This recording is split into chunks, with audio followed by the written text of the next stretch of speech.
The time is now 7 o'clock.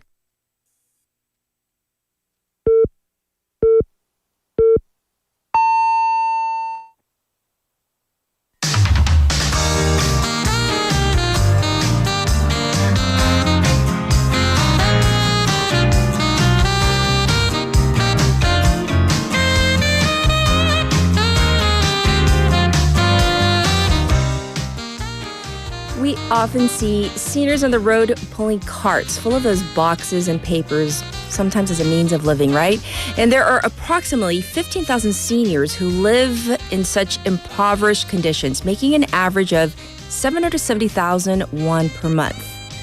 This is not only an economic concern, but one of health and safety as they are exposed to the elements all year round.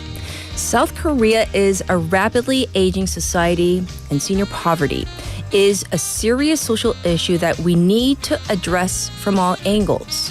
I'm Catherine. This is Morning Wave in Busan on Thursday, July 11th on befm, 부산영어방송.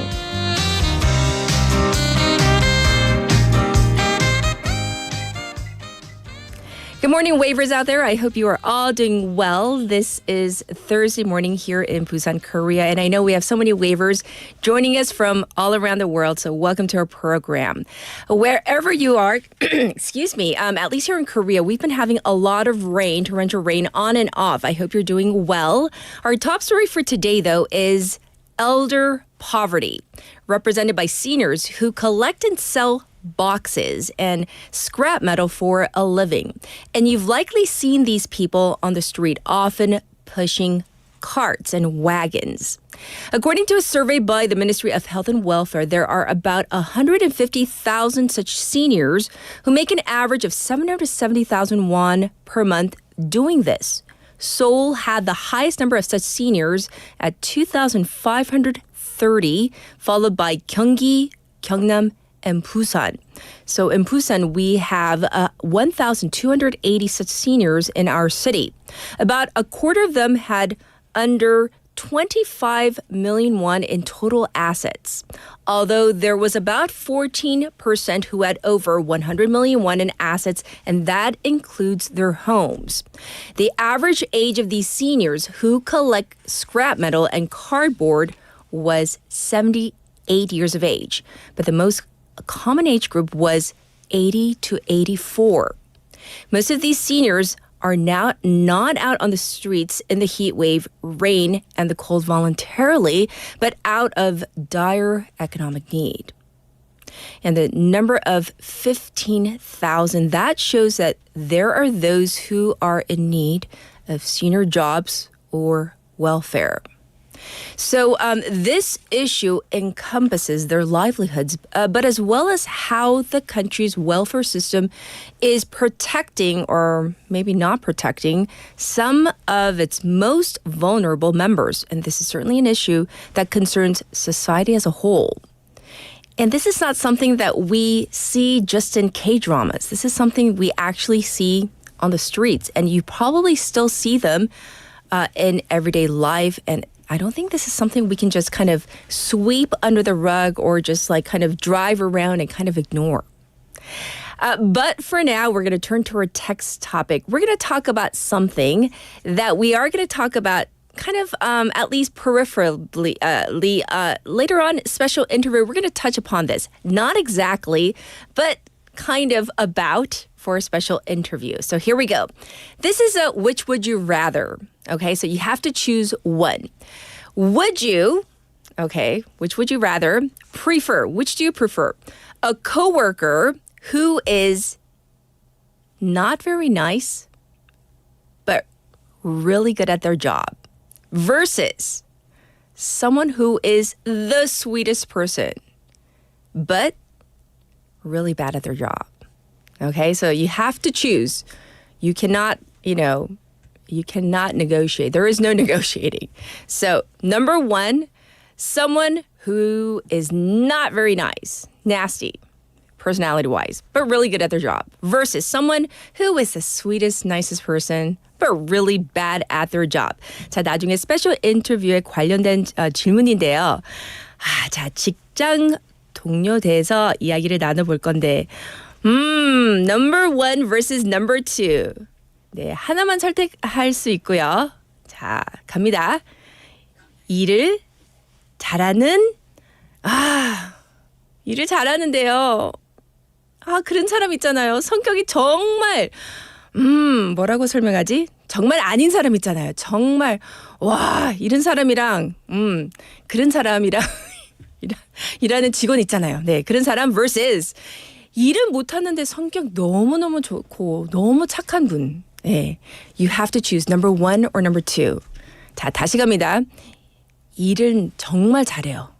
근데 성격은 너무 이 말을 하고 싶은데 말을 못해요. 저 그러면 잘려요. 그런 사람 있잖아요. 아니면 versus number two.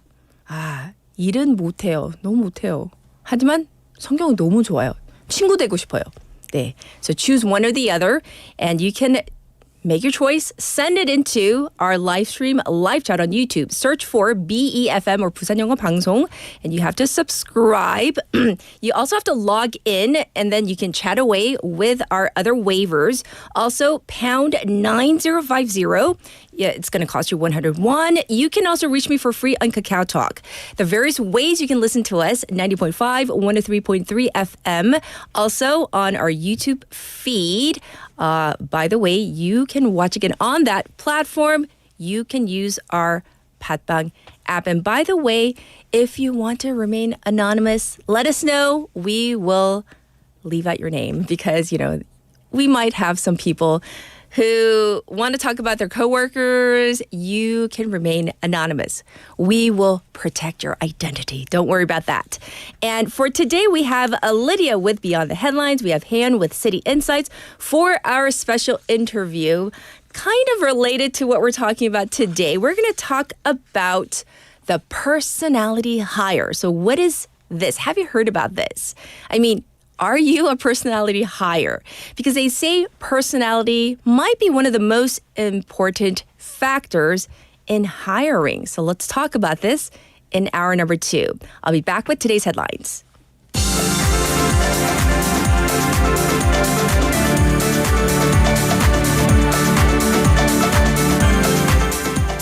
It is now 7:07. These are today's headlines. 5 dead, 2 missing from downpour in Jeonbuk and Chungcheong. Record torrential rainfall battered South Korea's southern regions yesterday, leaving at least 5 people dead, 2 missing, and thousands evacuated.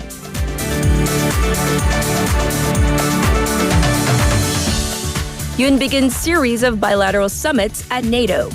President Yoon Suk-yeol arrived in Washington Wednesday local time for NATO and began a series of bilateral summits with world leaders, addressing military cooperation between Pyongyang and Moscow.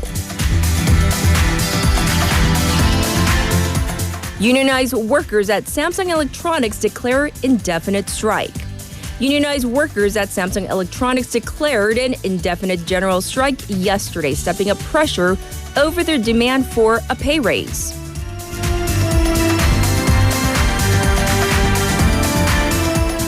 Lee Jae-myung announces bid for a second term as DP chair.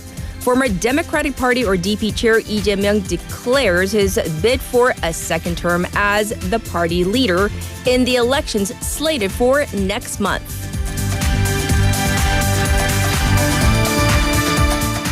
Israel tells all Gaza City residents to leave. The Israeli military has told all residents of Gaza City to evacuate south to the central Gaza Strip amid intensified operations in the north, prompting the UN to express concerns.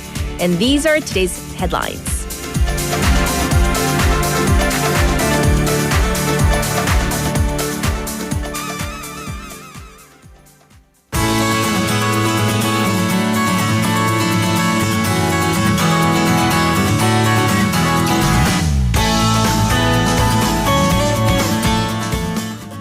All right, it's time to check in with Haley for Busan Updates. Good morning. Good morning. Yes, so we are talking about coworkers. So you can only choose one. So which would you rather have? Someone who is a good worker but a nasty person, or vice versa? I know it's tough, but good choose worker, one. nasty person. I think it's a relatively easy relatively easy decision for me because I'm not here to make friends. Well, I mean, that's not my primary reason. If we do become friends, that's great. But then, honestly, here's the thing, though, because I'm not like the sweetest person. Oh, really? So, who knew? Oh, my God. But so if you're really nice, if you're like the office angel, right? But I have to like consistently like not yell at you, but like, can you fix this typo for the millionth time? Like, can you? But then I just look like the office not safe for work word. I can't use that word on air word. Yeah. So I'm just like, well, it's all about your reputation. So I'm like, hey, at least if I have a nasty person next to me, by comparison, I'll look really nice. I see. Maybe I'm that really bad person who's kind of good at her job. We're getting like hand gestures and like sounds coming from or emanating from our producer. We're going to dive into our updates. First, we are seeing more flights registered with regional airports with the exception of Kim International Airport. Right. So we are talking about like physical aircrafts, like airplanes that are registered with specific airports. And that's important because their activities, well, that's tax revenue, basically. So the Ministry of Land, Infrastructure and Transport, their report showed a glaring exception for Kimhae when it came to passenger aircrafts registered with regional airports. Okay. So according to People Power Party or PPP lawmaker Kwak Kyu-taek, who released the data, it says that there were 26 passenger aircraft registered with Kimhae Airport, and that's 5 fewer than 3 years ago. So we lost 5. Okay. And that is a notable exception once again because other non-Incheon airports have gained aircraft. For example, in Jeju, which has been quite popular, they went from 70 registered aircrafts in 2021 to 94 last year. So what's the reason for Kimhae being left out? What's the exception for us? Right. So lawmaker Kwak blamed the government's policy of trying to reduce Air Busan's influence. So that's because, because Air Busan has had to cut down on its aircrafts because of the Korean Air and Asiana Airlines merger. Right. So, of course, Air Busan having had the most aircraft registered with Kimhae Airport, that, of course, affects the numbers. So Korean Air, interestingly, it has opposed the separation of Air Busan in the merger and stated that it'll play a bigger role in Busan City. However, Korean Air registered just 1 passenger aircraft in Kimhae, as opposed to it having 50 in Incheon and 34 in Jeju. Right. And experts also pointed to the possibly passive policy on part of not only Busan City, but Gangso District in providing tax incentives or stipends for airlines to register their planes here. So lawmaker Kwak stated that aircraft registrations, they act as a connection between airports and airlines, and that leads to tax revenue increase and also active usage of said airport. Yes. And this called for more active measures to bring these in. I see. All right. Let's move on. Next, for young people looking for employment overseas, there is important information. This is a session maybe just for you. Right. So if your dream is to work for, say, the UN, UNESCO, etc., WHO, and so on, this will be for you. So this is an overseas employment briefing session scheduled for July 17th at 1:30 at City Hall. So this is hosted by Busan City and the Foreign Ministry, and it'll feature speakers from the United Nations, UNESCO, the UN High Commissioner for Refugees, UNICEF, World Health Organization, the International Criminal Court, and the OECD. So definitely, if you're kind of in that international studies, political science department, right, all your dream jobs may be here. So the speakers will talk about the respective institutions' hiring policy, what jobs are available, and a Q&A session as well. So the signups are open until the day before, so the 16th, and some people will actually get a chance to do mock interviews. So you can visit busan.go.kr for details. Oh, and those are really helpful. Right. To practice. Moving on, a new underground market is opening between Suyong and Gwangan stations. Right. So by the way, this has been coming for over 10 years, but it is now just coming to fruition after a lot of back and forth. The underground market will have some parts that are operated under under the theme of pets. And it's set to open next month. Okay. This will span 600 meters underground and feature 167 stores. One of these 7 separate sections, once again, will be dedicated to pets like pet grooming, hotels, there will be a vet and other services.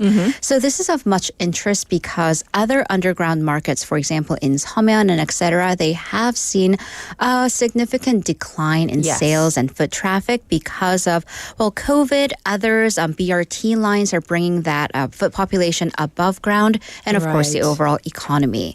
So this particular underground market project, it has gone through years of legal disputes, so that has delayed the opening, but once again, finally opening, so it'll hopefully hit the ground running. And, of course, anything that will help the economy. Right, absolutely. What about this one, though? There is a foodie and photo tour going on in one of the city's hottest spots. Right. Yay. So if you are kind of in the know on social media, you know there's 전포, of course, well known for its cafe district. Right. But then 전포 has places like 전포 사이길 and 전포공구길, and that's where all the cool people are.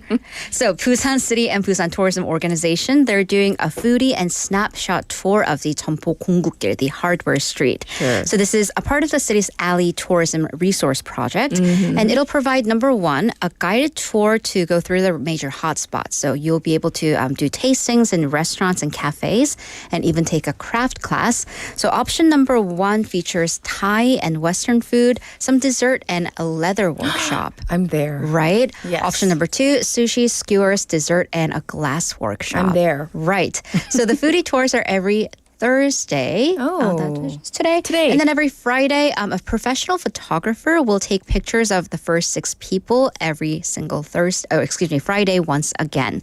So to sign up, go to busanbustour.co.kr, or you can just look up 전포공구길 tour on Naver. So yeah, and there's also a festival happening in the street as well. And just generally every Friday night to the weekend, it's just happening. All the time. You had me at leather work. Right. So interested in Right. that. Yes. Yeah.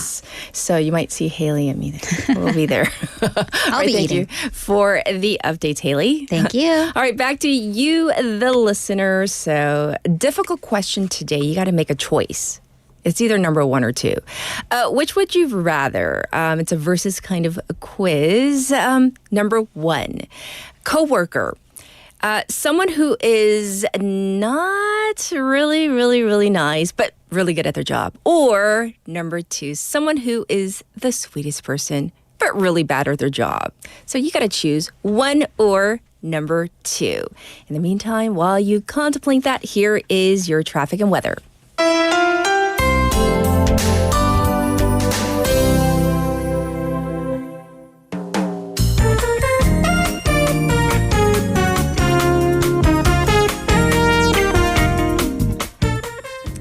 It is now 7:17. Here's your traffic report. It is looking slow on 관문대로 from 방음 Tunnel going towards 백양 Tunnel.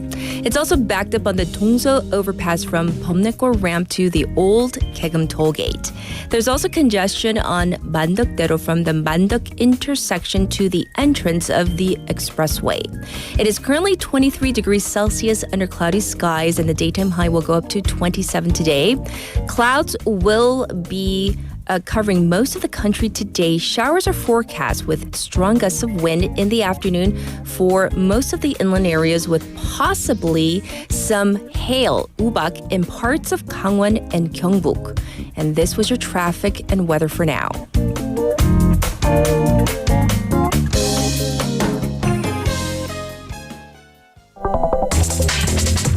Are you an early bird? Are you up to date on the news? Are you a trendsetter?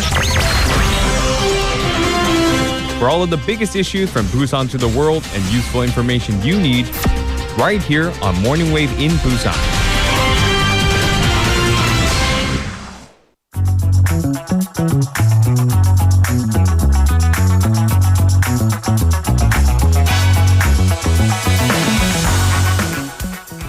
It is now time for News Digest. So Haley's with us once again.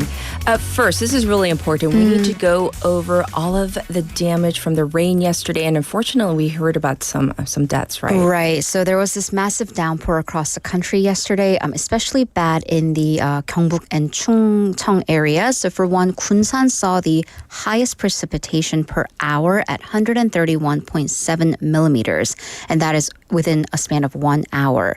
And that, by the way, amount is 10% of the entire city's yearly precipitation coming down in just 60 minutes.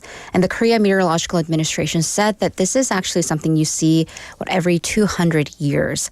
And then other areas like Iksan, Seocheon, and Puyo all saw over 100 millimeters per hour of rain. And the thing about this sudden downpour, especially at nighttime, is because that leads to damages and casualties, and we are seeing at least 5 dead and 2 people missing. So 3 people died in Chungnam area alone. A man was found inside a flooded elevator. So this was like a studio, apartment, or office-style building in Nonsan. The local fire department received a report that someone was stuck inside an elevator early in the morning. They had to drain the water, and the elevator was stuck on basement level 2. And the man was found dead inside. It seems that he was trying to move his car from an underground parking structure, but because of the heavy rain, the flooding, there was a power outage, and the elevator just got stuck there. I see. So, right, a very dangerous situation. And also at 3:57 yesterday morning, a man in his 70s was found dead inside his home, which has collapsed under a landslide in Seocheon. A woman in her 60s was also found dead inside her home, which was buried in a landslide. And also a driver in his 70s drowned when his car fell into a stream in Okcheon. And unfortunately, the firefighters couldn't get to him because of the rapids for over 2.5 hours. Also, a man in Daegu in his 60s was swept into an irrigation channel on his farmland and was stuck inside, or was found dead inside that irrigation tunnel. And then in terms of missing persons, in Gyeongsan, Gyeongbuk province, a parcel delivery worker has been missing since Tuesday. So this is a woman in her 40s who was inside a flooded vehicle, and apparently the car's black box shows that when her car started flooding, she actually stepped out to check on it and got swept in the rapids. She also left a message to her coworker on the morning of the day that she went missing, saying, I don't think I'll be able to work. It's raining too much. And then also police are searching for another person in his 70s missing in Chungbuk. Wow, so many deaths, casualties because of the inclement weather. And it's basically an all-hands-on-deck situation right now. Right, so the government has set up a Central Disaster and Safety Countermeasures headquarters, raising the response level to level 2. And also the Forestry Service has issued the highest landslide crisis alert, that's severe, across Daegu, Daejeon, Sejong, Chungbuk, Chungnam, Gyeongbuk, and Jeonbuk. But as you said, some hailstorms and heavy showers are forecast, so the ground is already weak. So also, of course, don't go into these mountainous areas. And if you live around hills, please be on the lookout for evacuation orders. Right. Also, the head of the headquarters, the Interior Minister, Lee Sang-min, said that the country has to put all of its capacity and resources together to find the missing persons and make sure there are no further damages. And he also ordered the central and local governments to prepare for the worst, and that's definitely something we should keep in mind as well. Absolutely. Even in my apartment yesterday, we had pipes bursting. Oh, wow. In B3, and so it was like an emergency, not to this level, of course. But, all the water was shut off. We couldn't even use the elevators. So things happen. So please be aware and listen to the emergency broadcast, whether it's in your apartment or check into the news. Right. So I do want to kind of hone in on that, because we have unfortunately had those incidents where underground parking lots, they flood and people try to get their cars out. But the thing is, because water is so dense, it's really powerful. Even if it comes to just like calf length, you can get swept away because that's just how powerful it is. Yes. So, and also check in on your loved ones as well. Right. All right, next, as the police investigate the Seoul City Hall accident, we are finding out more data about the alleged sudden acceleration case in cases where this purportedly happens, right? Right. So we're talking about this issue of 급발진 once again, but according to the Korea Transportation Safety Authority, of those who claimed their cars unintentionally accelerated, 31% was in their 60s, but there were also 27% who were in their 50s. So there is kind of a perception that we do see a lot of these cases with the elderly. This is true, but not all. So the Automobile Recall Center received 456 reports of accidents that were caused by supposed sudden acceleration in the past decade. Right. Once again, people in their 60s accounted for 31%. 50s, 27%, and 40s, 20%. Yes. So this data shows that contrary to public perception, the distribution is actually common across all ages. But actually, we've referred to them as alleged or supposed sudden acceleration cases because not one single case has been proven, right? Right. So we've had, even just since the Seoul City Hall accident, a handful of accidents where drivers claim their vehicles suddenly accelerated without them stepping on the gas. However, in South Korea, there have been 0 cases where the courts or the manufacturers recognize such sudden and unintended acceleration and therefore found the manufacturer liable in either civil or criminal cases. There is one case from 2018 that is still ongoing.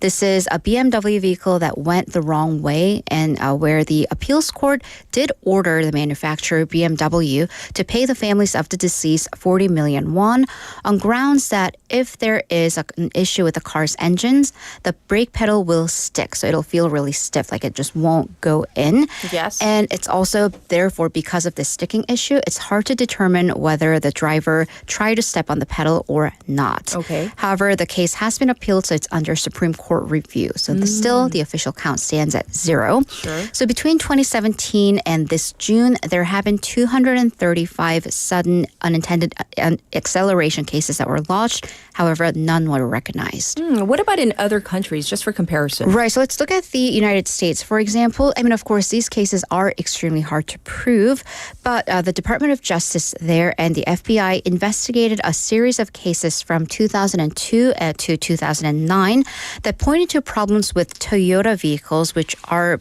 massively popular in the U.S. They're very common, causing a sudden acceleration.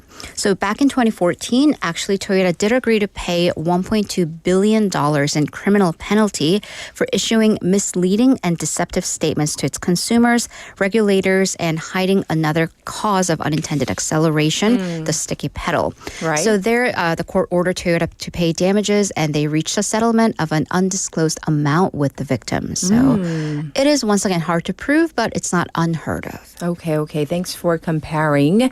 Now for our final story, we're going to go to Washington, D.C. and get highlights from the first day of the NATO summit. What happened? Right. So U.S. President Joe Biden, the host, was in full presidential mode as he welcomed the NATO leaders to D.C.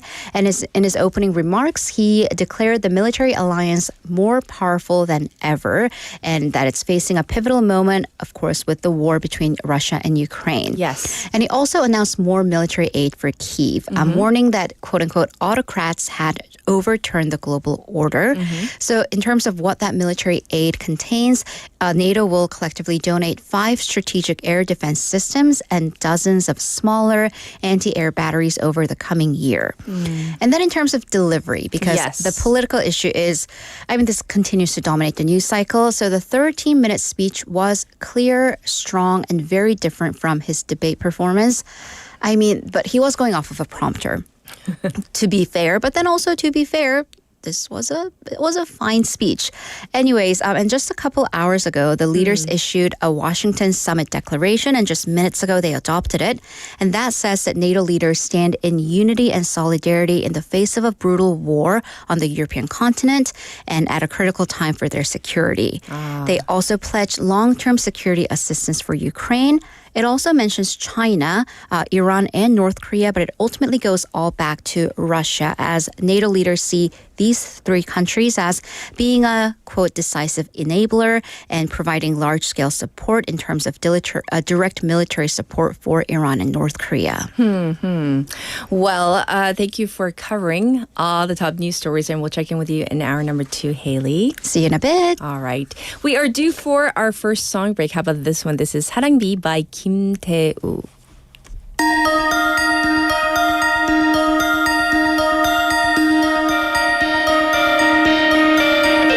사랑했었던 어떤 네가 떠나간 적 있겠죠.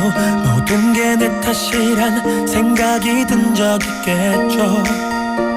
나 그래서 잡지 못했죠.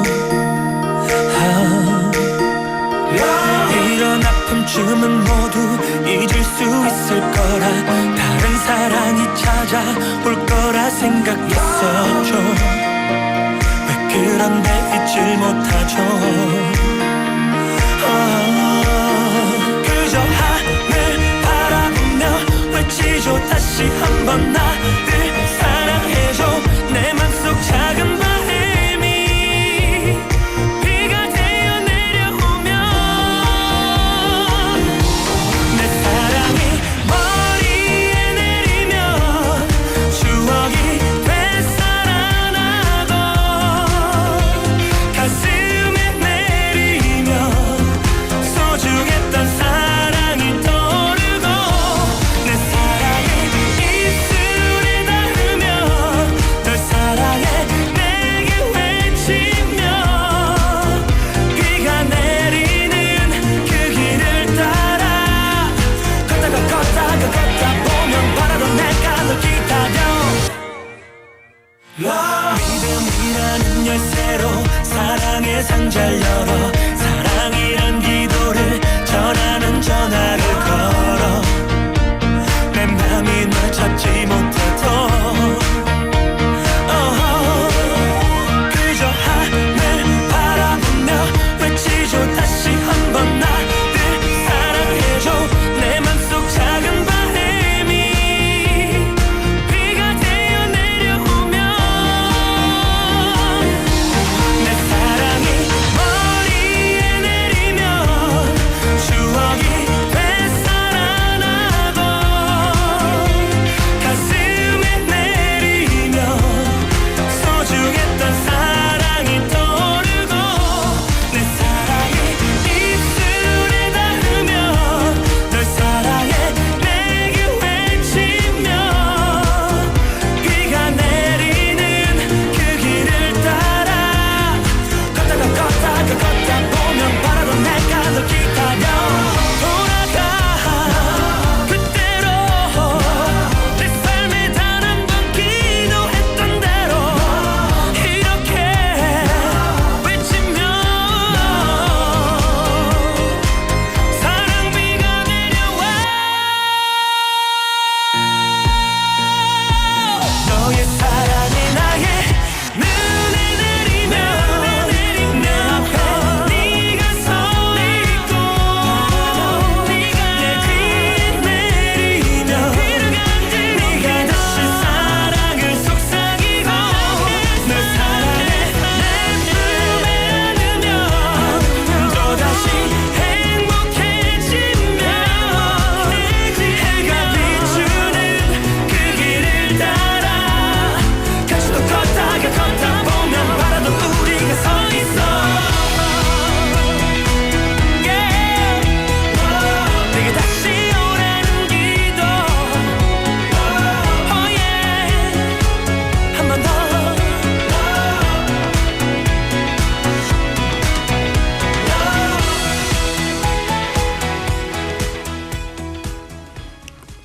Welcome back, everybody. It is now 7:32 on this Thursday morning.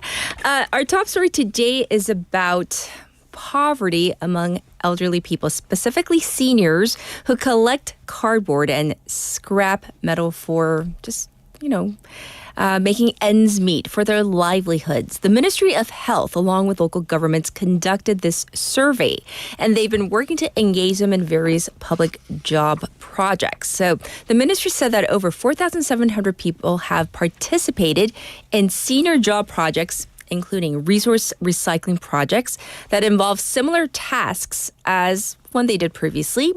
The government also sought out some 900 seniors who were qualified but left out of the system, and they provided them with care services. So one model case was from Gangseo district in Seoul. So what did they do? The district had its public officials visit these seniors, their homes, to connect them to jobs, as well as providing them with the necessary everyday and sanitary items that they need. Aging. This is something that is inevitable. It's a part of life, right?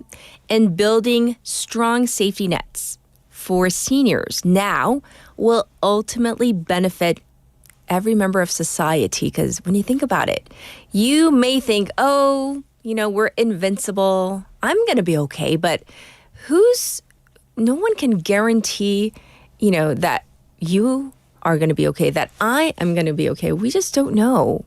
We may think, we've built up this like nest egg and we're all going to be okay. But we just don't know if we're not going to be the ones out on the street picking up cardboard or scrap metal to make ends meet. As depressing as that sounds, let's get to our text topic. All right. It's verses. Which would you rather? You got to pick. You can't say, I don't know, or in between. Okay, here it is. Number one. You got to pick. Number one. Okay, it's about coworkers.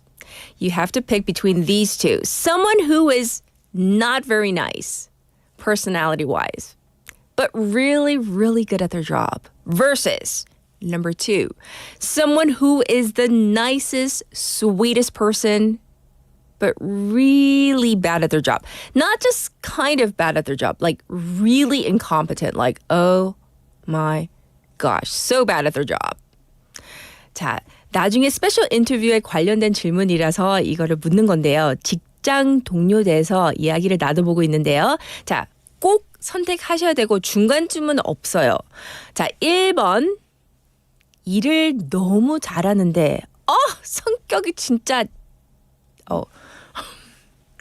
그런 사람 있잖아요. 가지 없는 사람. 그런 직원. versus 2번. 일을 너무 못해요. 어떻게 이렇게 일을 하지? 근데 성격이 너무 좋아요. 친구하고 싶어요. 그런 직장 동료. 어떤 걸 선택할 거예요? Well, let's look at your responses. 너무 리얼했나요? 네, 그러면 익명으로 갈까요, 오늘 피님? 자, 그러면 I will only read the first letter or syllable of your name because we don't want to out you. Okay, how about this person? P. 땡님 from our Kakao Talk board says, hi, good morning. In the position of managing a small company, it's a problem that I always worry about. Long experience. I think the second person with a good personality is better. Anyone can become a professional if they work for a long time, but I don't think I can change someone's personality. Interesting. And this is coming from a person who has management experience. So thank you for your input. How about looking at some of your messages on our YouTube chat? Let's see. I see lots of hellos out there. I'm trying to leave out your I'm trying to make you an anonymous. Okay. How about le 땡? Is that too obvious? I would choose the person that is good at their job because they pull their weight in workload. A sweet person is great until the work backs up and then everyone gets mad because their work doubles. That's le 땡. And then we have, who else? 고 땡. Is it too obvious? Okay. 저는 일 잘하는데 성격 별로인 사람을 선택합니다.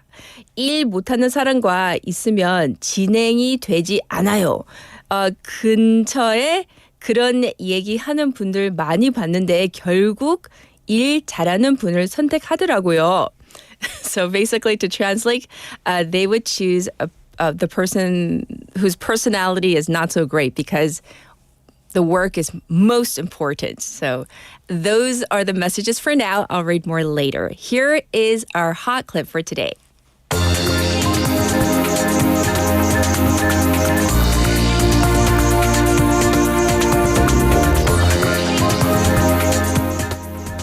For today's hot clip, I have two clips from NBC News and ABC News.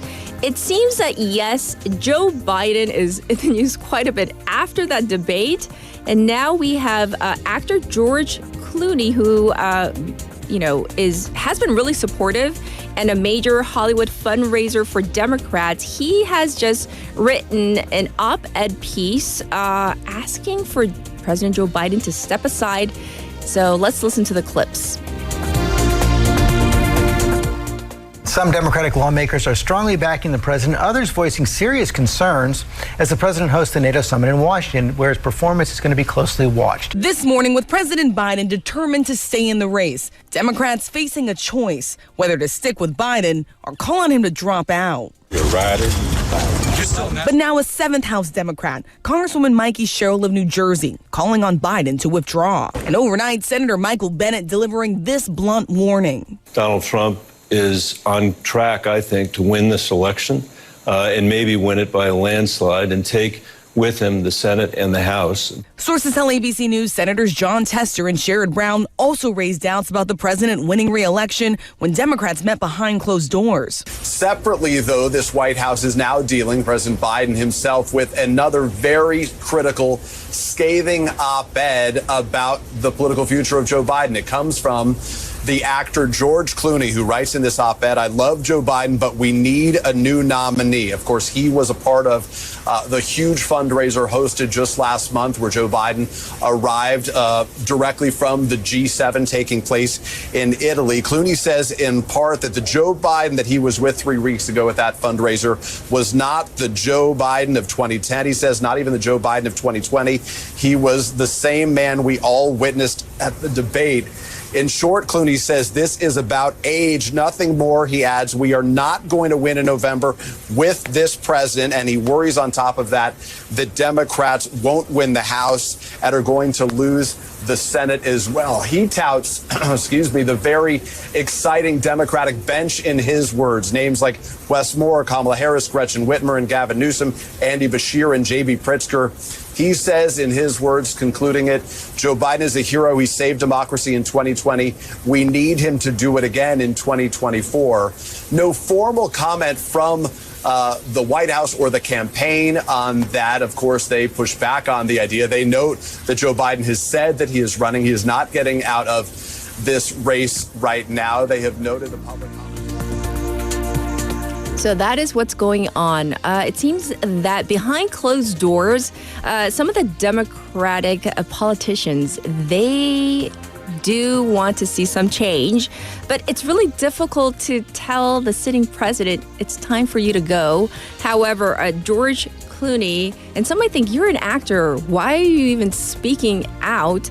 However, he has been a major supporter of not just Joe Biden, of Barack Obama, of obviously Democratic leaders, and he has gone out on a limb literally to say his piece.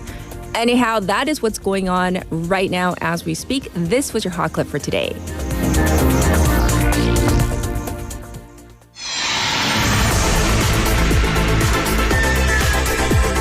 Stay tuned. You're listening to Morning Wave in Busan.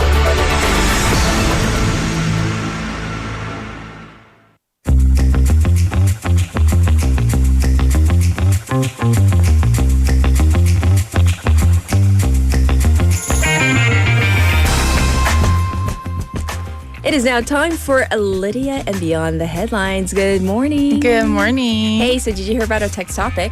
Yes. Real quick. So which do you prefer? You have to choose. It's you have to choose. Yes. Someone you work with, someone who is really, really nice but terrible at their job, or someone who is, can't say the word, rhymes with weotch. But really good at their job. What would you say? I was thinking very hard about it. I think it all depends on how much I care about the job. I think if I were to be in some sort of manager position, I might be able to pick someone who's really nice, and I'll be able to train them the job. But if I'm in the same position and they're getting paid the same amount and they're not good at their job, then I'll be there's no way in hell that this person is getting paid same amount of money and I'm working more. You're keeping better. it real, girl. Yes. I like it. That's true, though. I can agree. And so many people are wondering what I'm thinking. Yeah, what are you thinking? I'm kind of. Everybody's gonna say you're such a T. I am such a T. Are you a T? For work, I believe in efficiency. I believe in a certain amount of training, but we come to work to get paid and get work done. I'll just leave it at that. Yes. All right. Let's jump into our topic for today. Yeah, so I mean, we are halfway through the year. Yes. I mean, we're more than that. We're closer to the end of the year than the beginning at this point. Yes. How are everybody's New Year's resolutions holding up? Let's say if your liver could text, would it be sending you a thumbs up or an SOS? My liver. Your liver. My 간?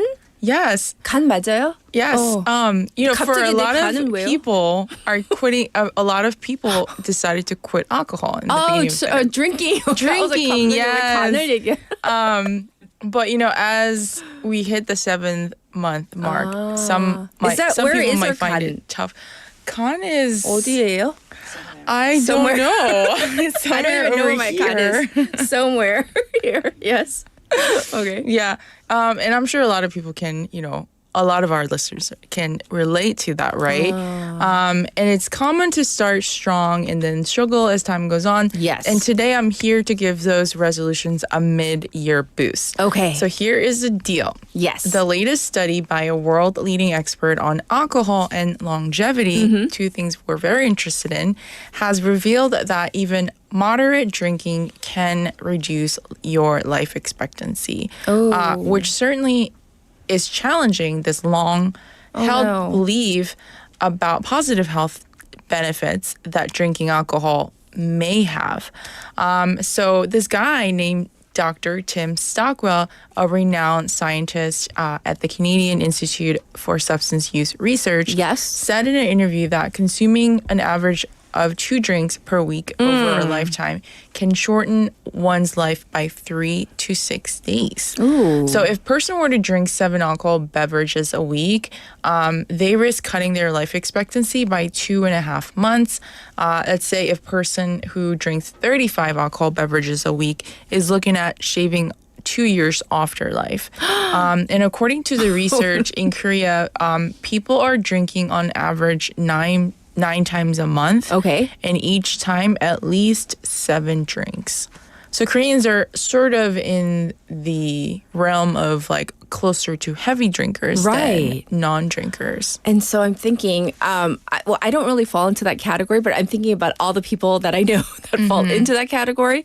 And I was at an event last night, so I'm doing the math. Some of the people yesterday were enjoying their imbibing. They were enjoying their alcohol last night. Oh, that's kind of troubling. Yes. Oh, no. So, you know, the whole idea of people like saying, oh, you know, enjoying that one glass of, you know, red wine. So is that not true?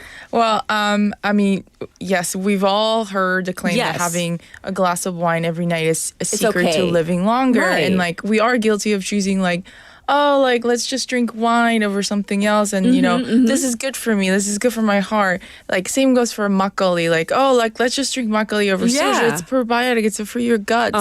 But unfortunately, no. And, you know, this idea that red wine is good for your heart sort of, like, dates back to the 80s when the term the French paradox came out. Have you ever heard of it? So it refers to the notion that drinking wine may explain this relatively low rates of heart disease among the French people, despite their, you know, fatty diet with all the cheese and like bread and all that stuff. And this theory sort of helped shape this culture of drinking more wine. So while Dr. Stockwell has previously been in favor of alcohol in moderation, he as well, especially red wine. However, following research over the last 5 years, he had reviewed over 107 different studies from the past 40 years, plus as well as his own. He is now saying, after looking at all of that, no amount is actually good for you. In fact, it is definitely bad for you. Alcohol has been shown to damage various organs, including the brain, heart, liver, and pancreas. It can increase blood pressure, heart disease, interfere with your nutrient absorption, and suppress the immune system. And do you know where is the worst place for you to drink alcohol? Where, Lydia? Where?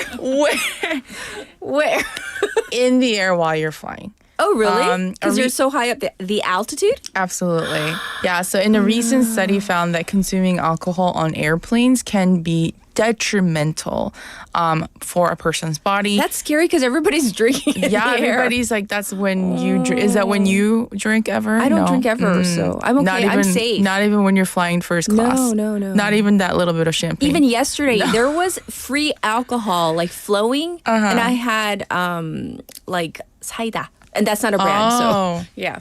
Wow. Good for you because, drinking. I mean, a lot of people drink to say fall asleep faster, like to sleep faster. But also you're essentially, compromising the quality of sleep anyways. So we should not drink on planes, but everybody does. Yes. Especially like if you're, in it's business a celebration. Yes. Yesterday everybody was having champagne and celebrating. Oh no. So that second glass of wine does not sound good, especially for, I'm sure, our waivers. Everybody's, be honest, I know lots of people, even Leslie saying, at home, just like sipping on some, red or white wine. Right. With some, cheese and grapes and just crackers. You're doing it, right? That sounds so good right now. I know. And it's like 7:35. What about you, Lydia? Do you enjoy a little bit of wine here now and then? I actually don't really. Oh, you don't? I don't. I don't think my body really enjoys alcohol. Every time I drink, I kind of break out in hives. You're alcohol intolerant. Yes. Also lactose intolerance. Oh my gosh. That's for another day. TMI. But yeah, okay. TMI, totally. Yes. But okay. Yes. But why were we led to believe alcohol is good for us? Why? Well, Stockwell and his colleagues have questioned the validity of studies pointing to alcohol's health benefits, noting that many of these were actually funded by the alcohol industry.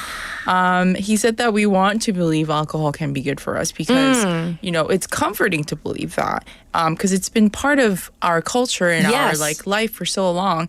However, he said telling you to believe that is based on poor science. I feel so hoodwinked. No, really, because we've been kind of brainwashed into thinking at least that one glass of wine is okay though. It's not okay. It's not okay. Yeah, and borrowing from Harvard's recent study, evidence is so weak when you look at drinking red wine in particular can help you avoid heart disease. It does not help you with that. It's I don't know. It's forget about that. Do not believe that. Okay. So now we got to get to some mocktails. So first of all, mocktails are basically non-alcoholic drinks. Yes. So let's get to them. The rise of wellness culture and people having less interest in drinking alcohol have led to the growth of non-alcoholic drinks. Yes. You're seeing more of alcohol as beers on menus too, there's right? so many. For even people who aren't sober, people who do drink sometimes choose to drink a non-alcoholic drink once in a while. It's not really a new concept, mocktails or so. They've been around for years, but it's only recently they've gained mainstream popularity. The sober curious movement has played a huge role in this shift. Sure. More and more people are recognizing the benefits of sobriety, turning to mocktails as a way to enjoy socializing without drinking. This one non-alcoholic brewery in the U.S. saw a more than 13,000% increase in revenue from its launch in 2018. And the sector of mocktails is expected to grow to $30 billion in 2025, according to Global Market Insights. Wow. So that is really, really huge. But I mean, mocktails are essentially just, drinking I don't know, crafted juice. Is that a way of it's a fancy way to put it. If you right. Yes. But I mean, is it getting popular in Korea? No. I don't know if it's going to be popular in Korea. For now, let's face it, drinking is so popular in Korea. Alcohol, right? Yes.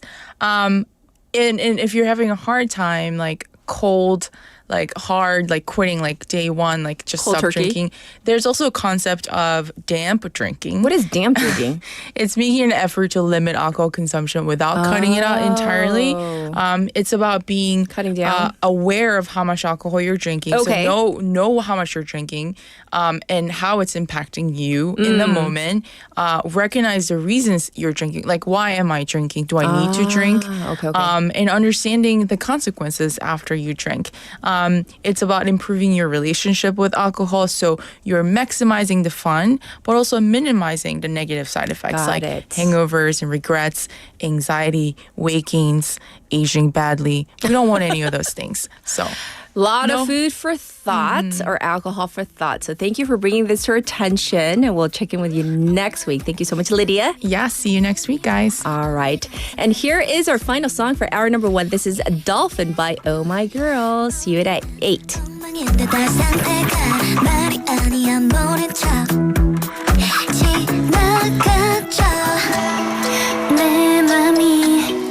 방심할 때마다 불쑥 나타난 뒤 헤엄치듯 멀어지는 너 또 물보라를 일으켜 또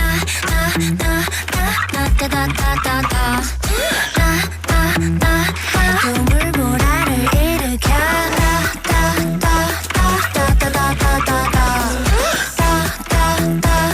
또 물보라를 일으켜 어쩐지 오늘 알람이 안 울려 아무거나 막 입었고 지각이야 아래로 몸을 낮추고 숨을 꼭 참아봤지만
The time is now 8 o'clock.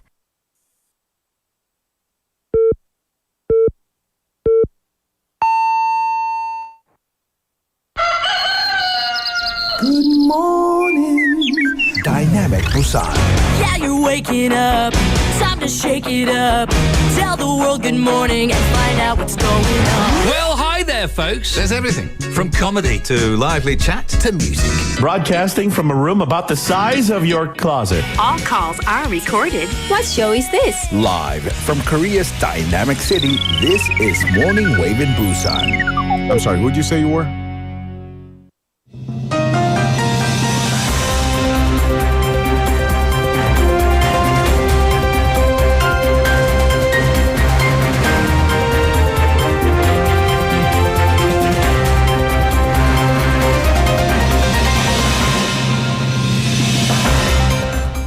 It is now 8 o'clock and this is news highlights.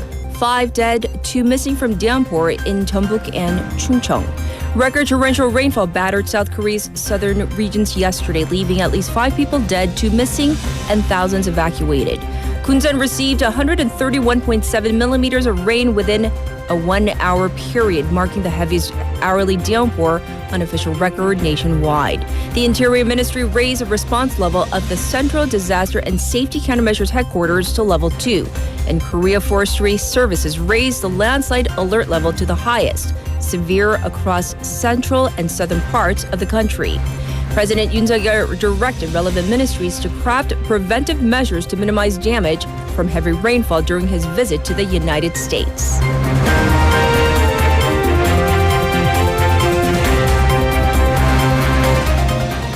Yoon begins a series of bilateral summits at NATO. President Yoon Suk-yeol arrived in Washington Wednesday, local time for the NATO, and began a series of bilateral summits with world leaders, addressing military cooperation between Pyongyang and Moscow. Yoon sat down with German Chancellor Olaf Scholz, agreeing to boost cooperation and support for Ukraine, the supply chain, and climate change. Yoon also met with Dutch Prime Minister Dick Schoof, agreeing to strengthen cooperation in the semiconductor industry. Stakes are higher for this year's summit as South Korea has said it would consider supplying arms to Ukraine after Russia signed a mutual defense treaty with North Korea last month.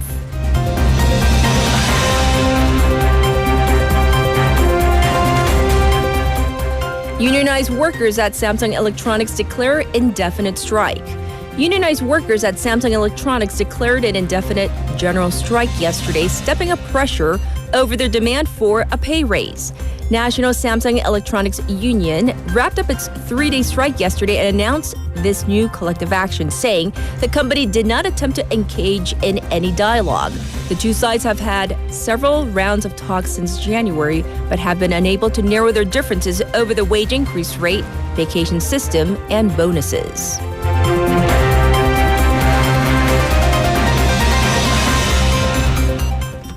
Lee Jae-myung announces bid for second term as DP chair. Former Democratic Party or DP leader Lee Jae-myung declared his bid for a second term as a party leader in the elections slated for next month. Vowing to change today's despair to tomorrow's hope, he pledged to focus on the people's livelihoods and to adopt a 4-day work week by 2035. He resigned from the chair last month to run for re-election following party rules. Former lawmaker Kim Do-kwon and think tank chief Kim Ji-soo are also running for party chair.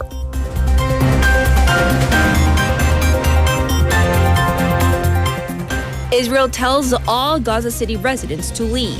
The Israeli military has told all residents of Gaza City to evacuate south to the central Gaza Strip amid intensified operations in the north, prompting the UN to express concerns. Over the past 2 weeks, Israeli forces have re-entered several districts where the military believes Hamas and Palestinian Islamic Jihad fighters have regrouped since the start of the year. Hamas has said Israel's renewed activity in the city is threatening to derail negotiations over a potential ceasefire and hostage release deal, which resumed on Wednesday local time in Qatar. And this was News Highlights.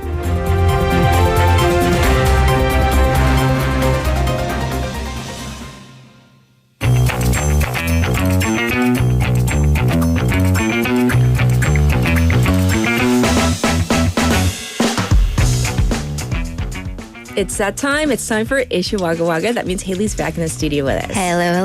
That's right.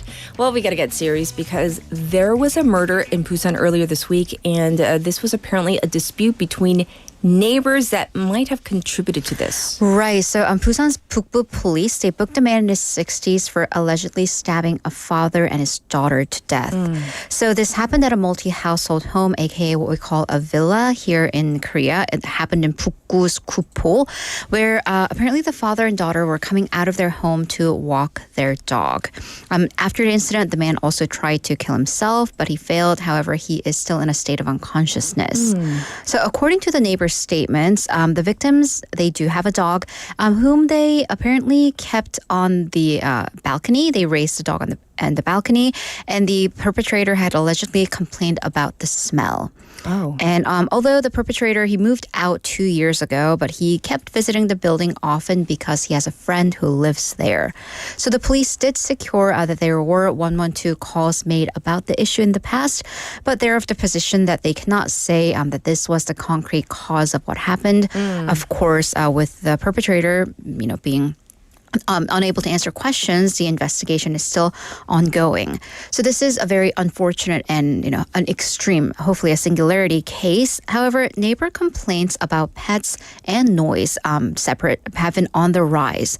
So according to a report by KB Group, almost 57% of pet owners have had trouble with their neighbors regarding their pets. And also the top 3 municipalities for pet-related complaints in Busan, they are Haeundae, Dongdae, and Gijang districts and county, and they collectively received over 1,000 complaints, and that's lodged to the public officials just this year. Also, the hotline call for interfloor noise in Busan nearly tripled. However, only 8 cases were mediated via the regional environment dispute mediation. And I mean, this is only a part of a picture, though, because different apartment complexes will have kind of an interfloor noise, neighbor noise dispute mediation panel. So I do have a family member who's on that panel, and there are complaints, and actually we've had a neighbor come to our home just last night about not our noise issue, but because my family member for mediation, and I'm like, really?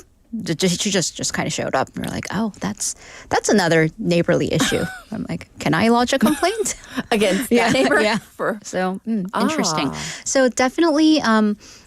So this is a serious issue. Of course, it's minor, but then if this is your home and you live there, a lot of people do work from home these days. And I think that definitely exacerbates the issue, because if you kind of have a traditional 9-to-5 job, you think it's okay to get construction done during the daytime because you assume no one will be home, but people are. Tempers flare. Indeed. All right, let's move on and talk about this huge baseball drug scandal. Right. So this has been going on for a while, but Seoul's Gangnam police, they've passed a case involving former pro baseball player Oh Jae-won to the prosecution. Specifically in this case, there are 29 people who have been passed on to the prosecution for alleged violation of the Narcotics Controls Act. And this apparently includes 13 former and current baseball players, pro baseball players, and 1 Tusan Bears trainer. So Oh Jae-won is a former national team player. He was the captain of the Tusan Bears. He was indicted back in April for allegedly using methamphetamine and also allegedly blackmailing and even physically assaulting an acquaintance. So actually, he's accused of receiving over 2,000 tablets of medicine called Stilnox, which is a form of a sleeping pill under the category of Zolpidem, between last January and March of this year from 9 acquaintances, and purchasing 20 tablets prescribed under his friends and acquaintances' names. So Oh admitted to most of the drug allegations in the trial that took place last month. And this was a huge scandal in the baseball community, especially for the Tusan Bears, and kind of what a lot of the fans consider kind of a betrayal from who was once a franchise star. Right. So that's because it's not just him, but 9 current players are implicated in the scandal, and they face criminal prosecution. So all players who are implicated are far younger and junior in their career, and some have said that they were allegedly threatened, some even with violence, from their very senior kind of a former hero of the team. So coupled with that and his reputation in the team, they're saying that they just couldn't say no to taking out the drugs under their name. So, yeah. So, by the way, as to who this is, Oh Jae-won, he's 39. He played as an infielder for the Bears for 16 years. He was the captain to 2 KBO championship titles. He appeared in all 7 Korean series games, and the Bears competed from 2015 to 2021. So, definitely a big fall for this guy. Indeed. All right, we're going to move on, though. Next, here's a case of, I guess we'll say, a well-intended act or action with an unintended consequence. Right. So we're talking about donations, giving to communities and to charity, which, of course, it's great. Yes. But what if you're kind of pushed to give above your monthly salary? So the entire money that you made from your company is going to have to go to the less fortunate, which is great, but what about your bills? Yes. What's your wife going to say? So this is from a YouTube channel called MZ Electronics. It's from LG Electronics employee. Okay. So this guy who runs it, an employee, Choi Jung-hyun, is at risk of having to donate 10 million won, 1,000만 원. Right. Why? What? Who pushed you into this? Who threatened you? Okay, what happened? So for his channel. So what happened is that the company installed this donation kiosk in their lobby, and basically there's like no upper limit. Every time you press like the yes button, you give 1,000 won, 1,000원, like less than $1. So he said for every subscriber who gets to the channel, he'll donate 1,000 won. And he also said that I haven't told my wife, so let's just see how this works out. Well, at that point, he had 38 subscribers, so he was going to be out like 38,000원. However, in the span of 5 days, he gained 9,000. Yeah, yikes. So that means he's going to have to donate. 9 million, almost 10 million won. So obviously he was shocked and he posted this short asking people, can you guys cancel? Can you just look at the dark circles? He drew in the dark circles. I mean, he's obviously having fun with it. And he also sent kind of an SOS signal to the company saying that, if the money goes too far away from his monthly salary, it's going out of control. Like the guy has to pay bills, presumably. So LG Electronics is looking into ways to help him and kind of cause like how they can justify this spending on their bills and where the money would go. So hopefully this will work out. We have a message from 태진 Club who says 돈 가지고 하는 공약 하면 안 돼요. Right. I have seen like 공약 on social media where people say like I'll run a kilometer for every like subscriber. I'll run a meter for every subscriber I get. And I've seen people like crying on the road because they've been on mile like 30 or 40. Unless you're Sean, Sean, that this is right. Like where you're doing, yes, he can like, actually do it. 진우션. Yeah. Sean, exactly. Right, because like he can actually do it. Right. Yes. Wow. I feel bad for him, but I mean, you're building a really good karma, whether you want it or not. Right. So, yeah. All right. So for our last story, here's a case of someone getting rewarded for doing the right thing. Right. And I was going to do this for our text topic. We just had so many good candidates. Yes. Cleaning. Cleaning. So listeners, cleaning, yay, nay? I mean, is that even a question? I don't know. I don't clean. Not for me. All right. Well, okay. So we get really sensitive about cleanliness, especially when it comes to food and the food you buy, right? And oil, grease. I've definitely seen pictures of like fryers that definitely turned me off. Yeah. So a chicken store in Gwangju saw its sales triple after the state of its fryer went on air. Okay. So something good must have happened. Yay. So this program was on the TV show Master of Living's 생활의 달인 on SBS. The owner, this is really impressive, 28-year-old owner. Young owner. She has been posting a picture every night or every morning after she cleans the fryer.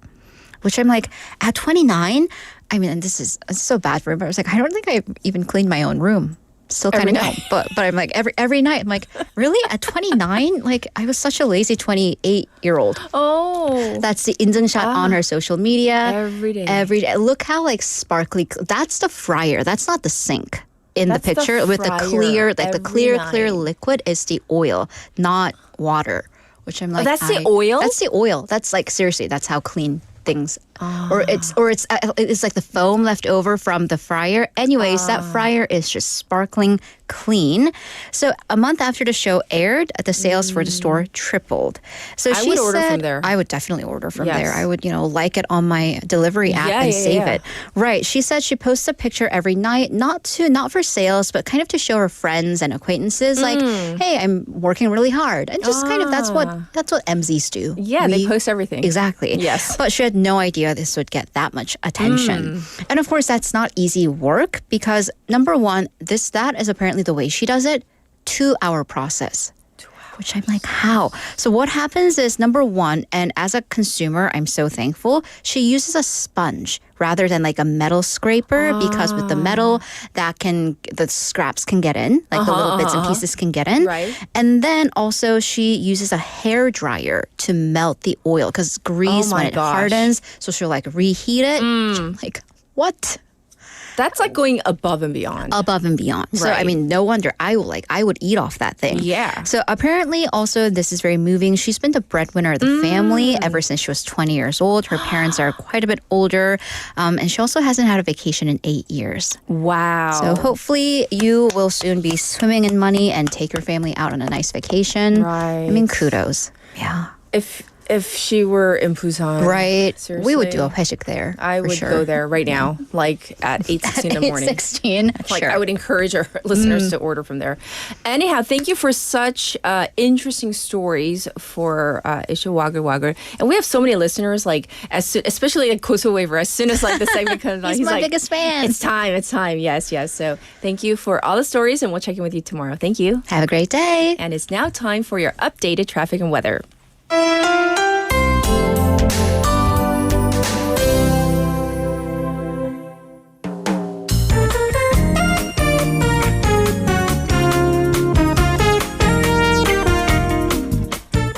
It is now 16 past the hour. Here's your updated traffic. It is looking a bit slow on Byeonglo from the Wondong interchange to the old Banyo toll gauge.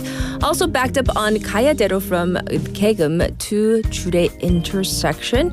Also congested on Jungangdero from Songgong three-way intersection to Samjeon intersection. As for the weather, it's currently 24 degrees Celsius under cloudy skies. The daytime high will go up to 27 today. It will be cloudy across most of the country. Showers are forecast with strong gusts of winds in the afternoon for some inland areas. And there is possibility for hail, which is ubak, in parts of Gangwon and Gyeongbuk. The Korea Forest Service has lowered the landslide crisis alert to the warning level. This was your traffic and weather.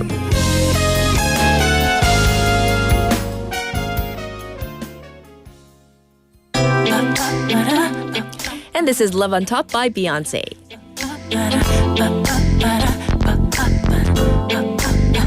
Bring the beat in.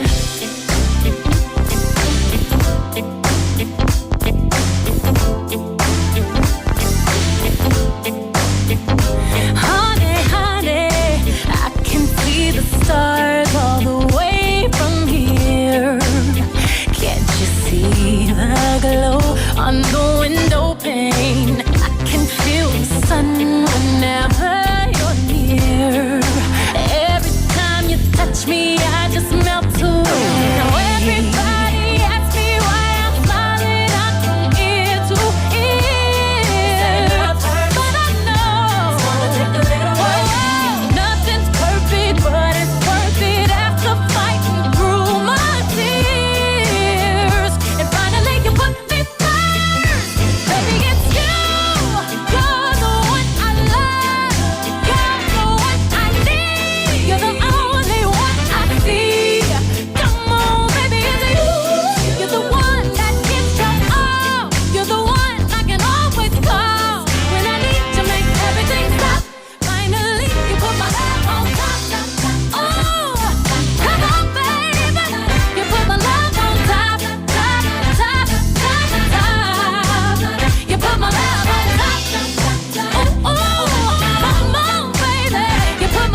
a night of champagne as I kiss you again and again and again and again. Now everybody asks me why I'm smiling out from ear to ear, but I know nothing's perfect, but it's worth it after fighting through my tears. And finally you put me first, baby, it's you.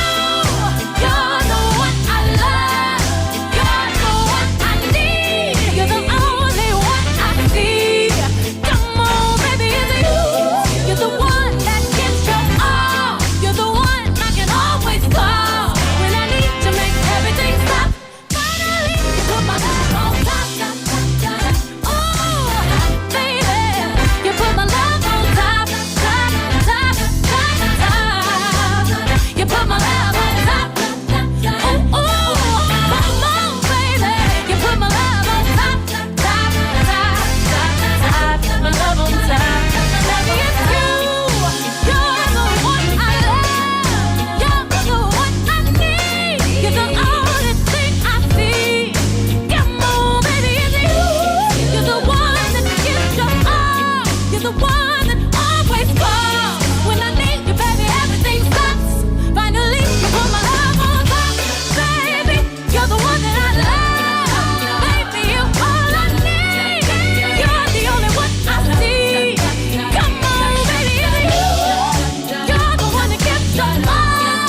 You're the one I always call when I need you. Everything stops.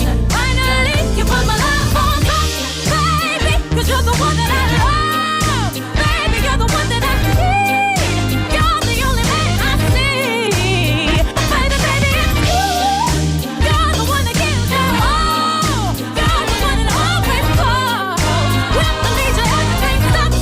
Finally, you put my love on top, baby. 'Cause you're the one that I love, baby. You're the one that I need.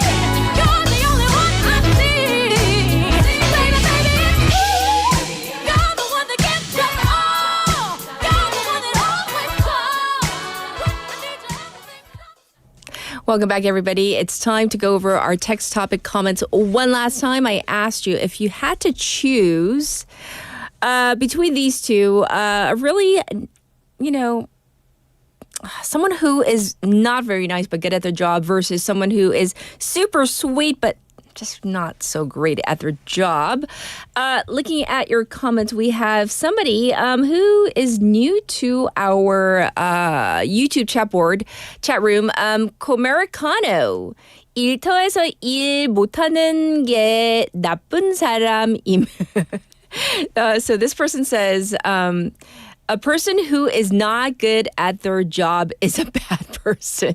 At least at work, they say. So, oh no, I gave the full name. I mean, court thing. Sorry. That was so, not on purpose.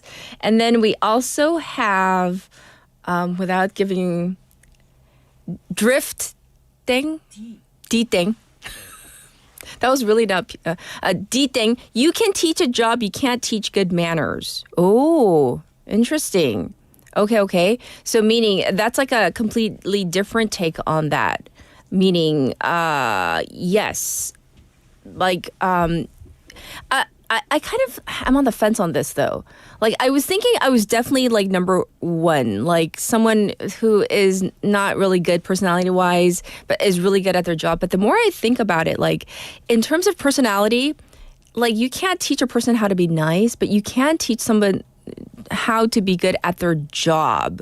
So I know I told you couldn't be on the fence on this one. I'm leaning a little bit more towards number two. But at heart, I'm definitely a number one kind of person where I would definitely want somebody who is more competent at their job. But some of you are kind of persuading me. But at heart, because many of you are asking about my opinion, I'm more of a leaning towards number one kind of person. I'm being a little persuaded though. All right, we're going to get to our special interview. I'll be back in just a moment.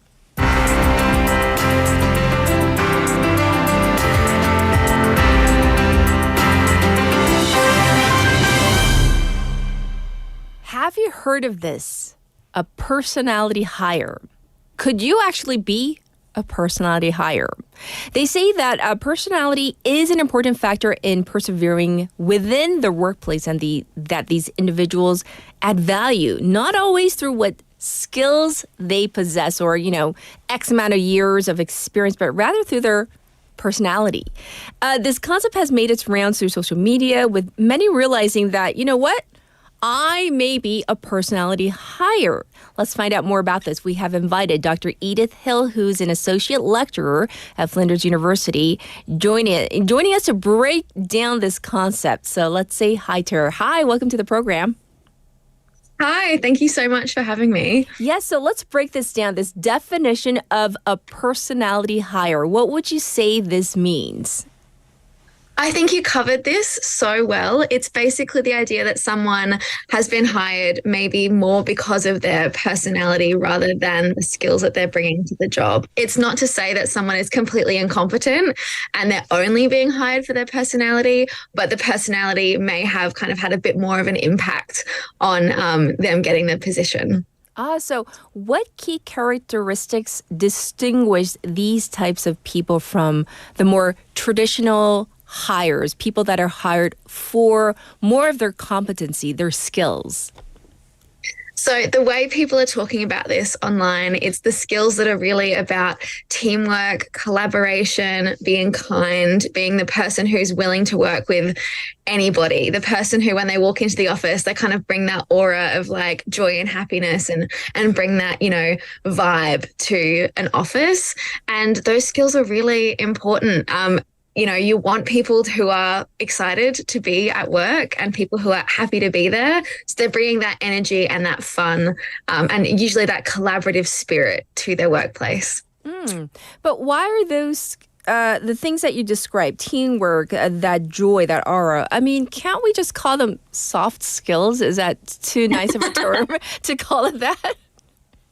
I think traditionally that is what those skills have been called in the past. What the trend has really been happening on social media is calling it a personality hire. So it's really kind of a reframing of something that we've all kind of heard before. And so on TikTok, particularly, they're talking about being the personality hire, having the personality. They're walking into the office and realizing that I might not be the best at spreadsheets, but hey, I'm here and I'm having a good time and I'm bringing the energy into work. So it's really, especially a lot of young people who are entering the workplace and the workforce for the first time, the early 20s. They've come out of their study and they're heading into the workplace. They're reframing those soft skills as I'm the personality hire, and it's this new trend that's going around right now. And in what ways do personality hires contribute to the workplace? Can you give us some specific examples? Because there are a lot of people who are listening right now who are kind of like, oh, we don't want to work with those people. I've heard that a lot before, and the comment you read out just earlier, I had a big chuckle to myself off camera when you said people who aren't good at their jobs aren't good people. I think that's a fair instinct to have, thinking like, well, no, I want to work with people who are competent more than anything else. But I think the big draw to having the personality hires is having people who are willing and happy to be at work and bringing that very positive energy into a workplace.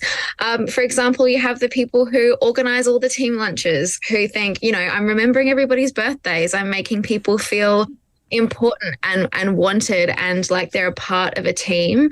If you have a whole team of people who are just very, straightforward on the job, but not really caring about everyone who's around them, that can create not the best work environment. But a lot of this does depend on the industry that you're in. Some workplaces are a lot more focused on the hard skills more than the soft skills, and that might work for some industries more than others. I come from education, so having those personalities is really important to having a cohesive workplace. I see. Well, you've already mentioned TikTok, but how do social media platforms influence the perception and conversation around this concept of personality hires, especially around like Gen Z and millennials right now? Yeah, absolutely. I think with anything that gets really big on social media, these big trends, it really kind of influences our culture and how we talk about things. And I mean, we're talking about it right now. So clearly the trend is like having quite a big impact. And I've been asked to speak about this quite a lot because a lot of people curious about how young people are talking about the workplace and entering the workforce. These trends, a lot of these videos will be, a slow-mo or someone, walking into the office and saying, I might not be the best, but I'm here to have a good time and bring the energy to work. And it's like, well, okay, maybe also do your job. But yes, it is important to have that energy. But these videos are getting, tens of thousands, sometimes millions of views. Oh. So it really is getting quite a big reach, which I think is really interesting. And so with anything that gets quite big on social media, I think it does bring a conversation to the forefront and to our culture and media talking about these things.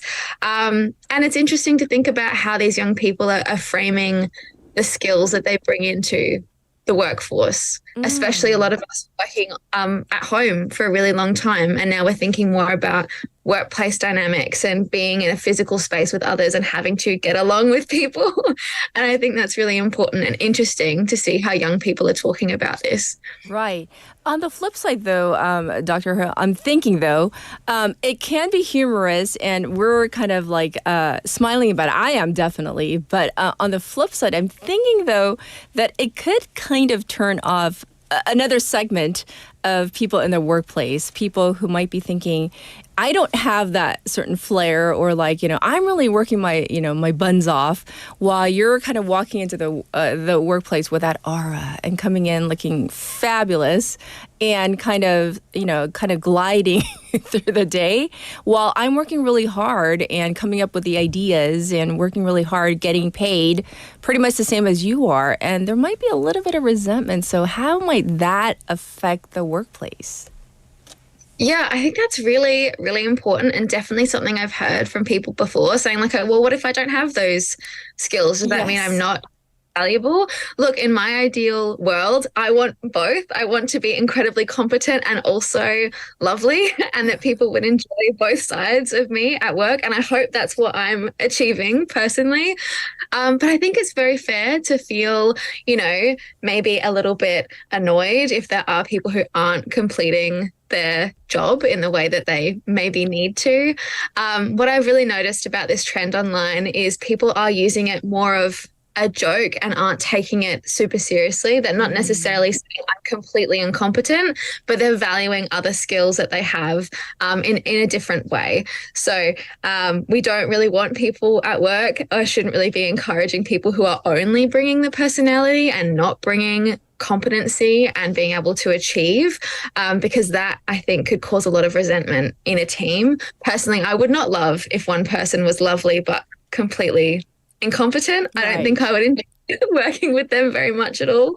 But the way young people are talking about it online is saying like, look, we're valuing these skills just as much as other skills. But a lot of the comments underneath those videos are echoing very similar sentiments, that it's like, well, yes, but also please be good at your job too. Right. Yeah. Might it also be like the memes and the videos that we're seeing? I mean, it's just maybe an oversimplification or maybe an exaggeration of what is actually happening. It's to portray maybe one very small aspect of what's actually happening at the workplace. Yeah, I think you summed that up perfectly. I think it is an oversimplification. The memes like to have a good time and young people like to make those jokes. And I think some of the videos I've seen are definitely poking fun at an older generation who would take that word for word as exactly what they were saying. So many trends I see online, I'll get contacted by media outlets saying like, oh, can you explain why people are saying this and why the youth is doing this? And it's like, well, I think they're making fun of the fact that you assume that they're saying that with 100% sincerity. So I think there is an element of that as well. I don't believe that every young person walking into the workplace is like, oh, well, I'm just here to have a good time, I think they're just making a bit of a joke, having a bit of fun, and recognizing they are bringing something else to the workplace as well. And maybe joking about, oh my God, I'm not good at my job, when really they're probably quite competent, but are just having a bit of a laugh. And for a wrap-up question today, though, do you think that this trend that we're seeing on social media, that this is indicative of what we're going to see in the near future, that this is kind of here to stay? Or do you think this is kind of like, this is just like a passing trend? What do you think? I think in terms of actual impacts to workplaces, it's just a trend. I really don't think young people are going to be walking into work saying, well, you should hire me purely because I'm fun. I don't think that's realistic, and I don't think that would actually bleed into any industry at all. It's just the way that people are talking about work in the same way that they talk about their work outfits and things like that. It's just a bit of fun, just having a conversation about, how people are behaving at work. I don't think it's actually going to have an impact on hiring or on, actual workplace dynamics in any serious way, other than recognizing that people are bringing lots of different skills to a workplace.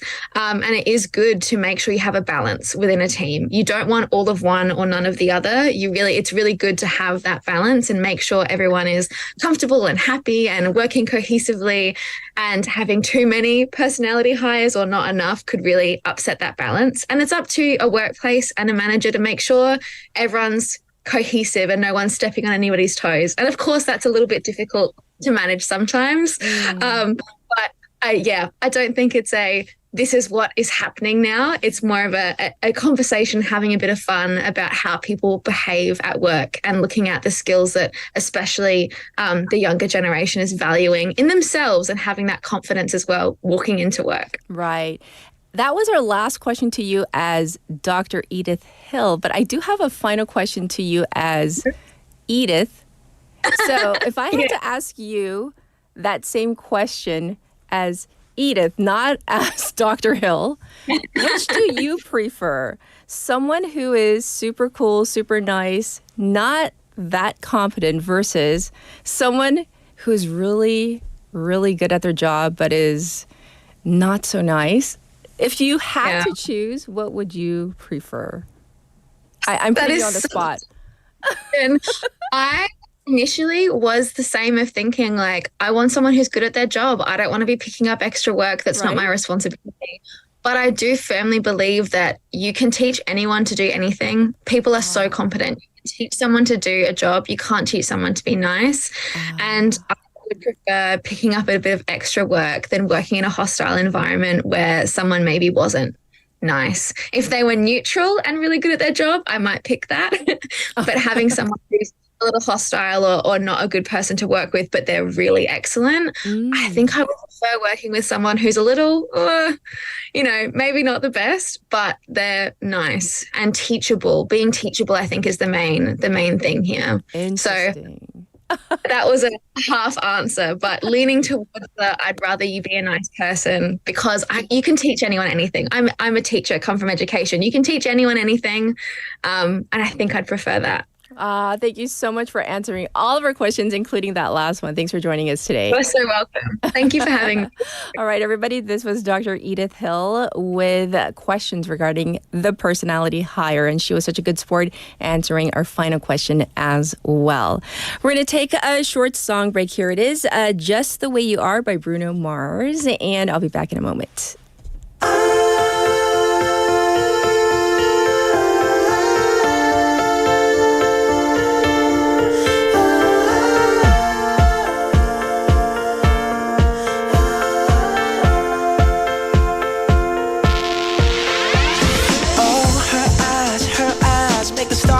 Like they're not shining.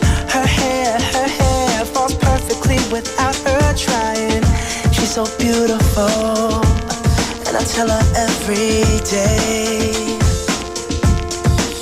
Yeah, I know. When I compliment her, she won't believe me, and it's so sad to think that she don't see what I see. But every time she asks me, do I look okay? I say, when I see your face, there's not a thing that I would change, 'cause you're amazing, just the way you are. And when you smile,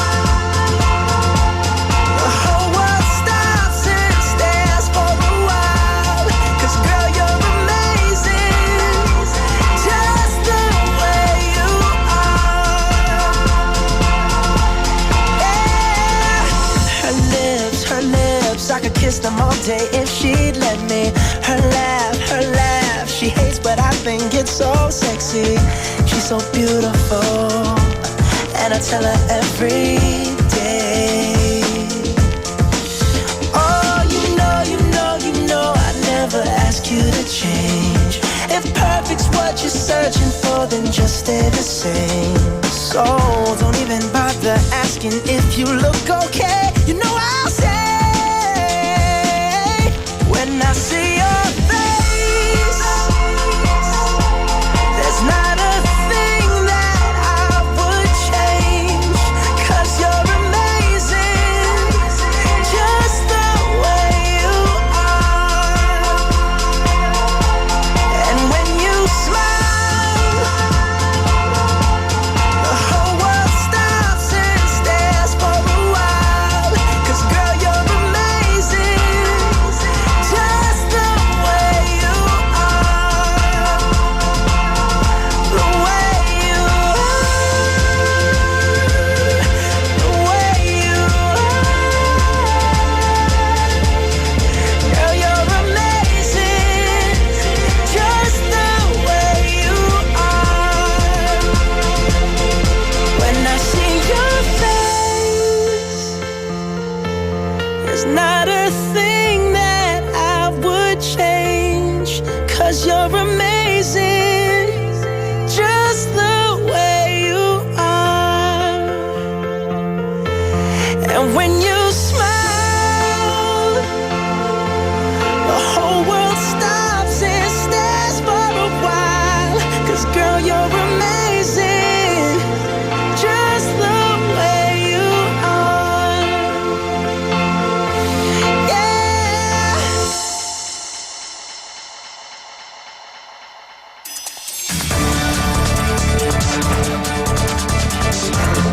Get your local up-to-date news from Korea and abroad right here on Morning Wave in Busan with Catherine. Stay tuned.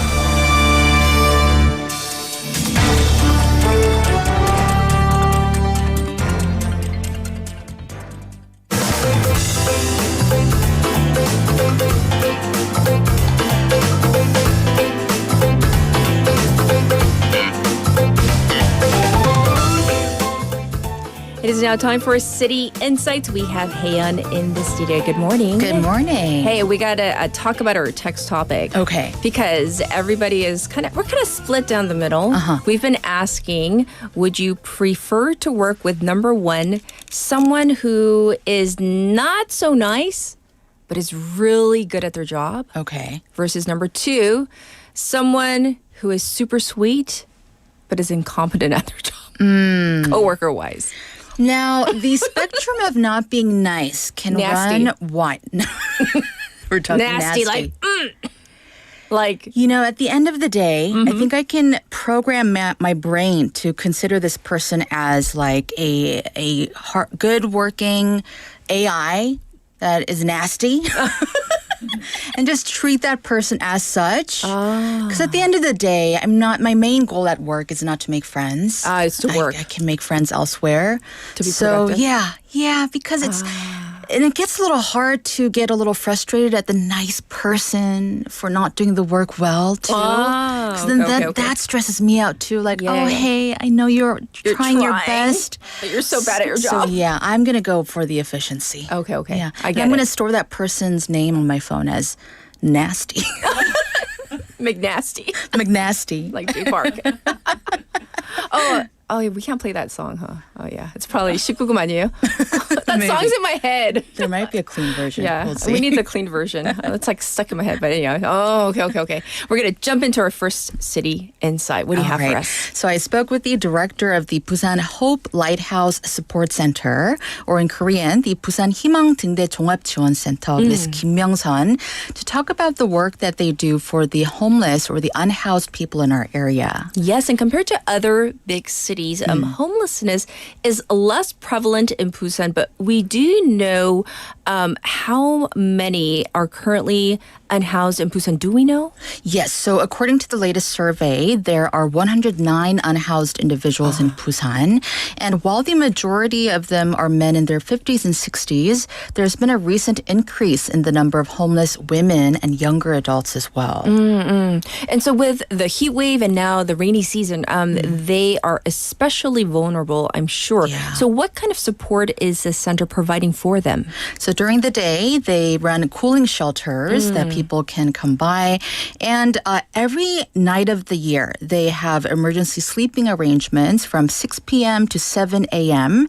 And since the renovation that they had last year, they're actually the first in the country to offer individual sleeping rooms. And through daytime and nighttime outreach, they offer cool drinking water, fans, snacks, and they continuously monitor people's health and provide case management too. That's definitely good news. So I hear the center also helps them try to get them back on their feet, right? Yes. So one of their main goals is to help them get reintegrated back into society.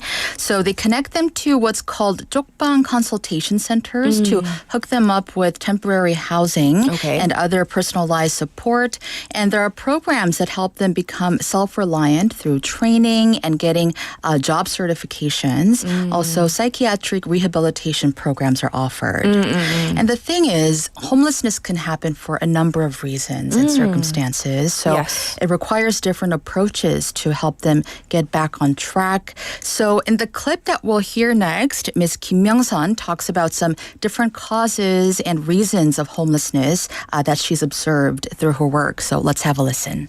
과거에는 대부분 IMF로 인해 가지고 사업에 실패하거나 실직을 하는 경우가 대부분이었습니다.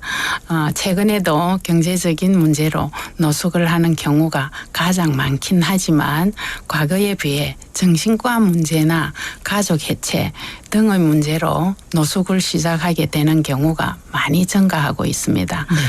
단순히 실직이나 경제적인 상황에서의 노숙 유입은 여러 지원 체계와 본인의 의지가 있다면 빠르게 노숙에서 벗어나 자립할 수 있는 가능성이 높은 반면에 조현병이나 알코올 중독과 같은 정신과 문제를 가진 대상이 노숙으로 유입될 경우에는 병식이 없고 자립의 의지가 낮아 장기적으로 노숙을 하는 경우가 많이 나타납니다. 여성의 노숙인의 경우 남성 노숙인에 비해 조현병과 같은 정신과 문제를 가지고 있는 대상이 많습니다. So she shared that in the past, most cases of homelessness were due to business failures or losing their jobs caused by the IMF crisis. But these days, there's been an increase in cases due to mental health issues and family breakdowns. So homelessness caused by job losses are still has, they have a higher chance of being resolved quickly if there's support and willpower.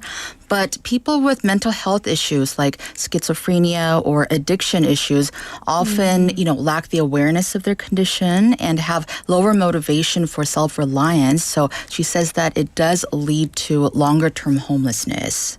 And meanwhile, unhoused women are more likely to have mental health issues. And currently, among the 10% of the homeless population who are women, most of them, about 80% of them, do have mental health conditions. I see. So one thing that she shared is an important way to help them become self-reliant and get back on their feet is to take away the societal negative judgment from them, because sometimes media has a way of portraying them as lazy, people who are just not trying. The stigma. Yeah, because no one really chooses to be unhoused or homeless. So it's a hard track. It's a hard life to live. So just to, have a little more compassion, I think is who would beginning. choose to? Exactly. Right? Yes. So thanks for pointing this out. All right, we're going to move on to our second insight. Okay, so this one is about birds, particularly crows. Oh, crows. So we've been hearing about power outages in our area happening because of crows coming into contact with power lines. And there's been a lot of complaints about them rummaging through food waste. So crows urban friend or foe? Okay. That is the question. So I asked for the insight of Dr. Lee Jong-nam from the Korean Wetlands Society, who is a researcher of birds. So to tell you a little bit about the Korean Wetland Society, the 한국 습지 환경 보존 연합, they're based in Busan and they work to preserve wetlands by assessing their condition, monitoring pollution, and they run a lot of education projects. And there's about 100 members, and their goal is to ensure a healthy ecosystem for our future generations. Yes, yes. So are there more crows in the city these days? And we're talking about 까마귀, right? Yes, yes, 까마귀. yes. So are they acting out? What's going on? So in the past, magpies, 같이, they lived more in the residential areas, and crows inhabited more of the mountainous regions. And partially, they moved more to the city because of climate change and to seek food. But you see, magpies were designated as harmful wildlife in Korea in 1994 because of the damage that they were causing to farms. So the number of magpies decreased because policies implemented to, decrease the number of them. Yes. So because of that human intervention, the population of crows went up. So they basically took over the territory of the magpies. Right. And now some of you may know crows are actually incredibly smart. Oh. So to live alongside these birds, we should get to know them a little better. So I asked Dr. Lee Jong-nam to give us a little introduction on crows. Let's have a listen. 최근 도심에서 가장 많이 보이는 종은 큰부리 까마귀입니다. 지능이 사람의 6, 7세 정도이고 도구 사용 및 협동심으로 먹이 사냥을 하며 크기가 48cm에서 52cm가 되고 전체가 검으며 높은 곳에 올라가 앉아옵니다. 냄새를 잘 맡기도 하고 먹이는 잡식성으로 열매와 곤충, 동물 사체, 빵, 음식물 쓰레기 등 있는 대로 먹습니다. 서식지는 산지나 인가 주변이고요. 둥지는 다양한 곳으로서 나무 위, 송년탑 위, 건물 위, 땅 위 등입니다.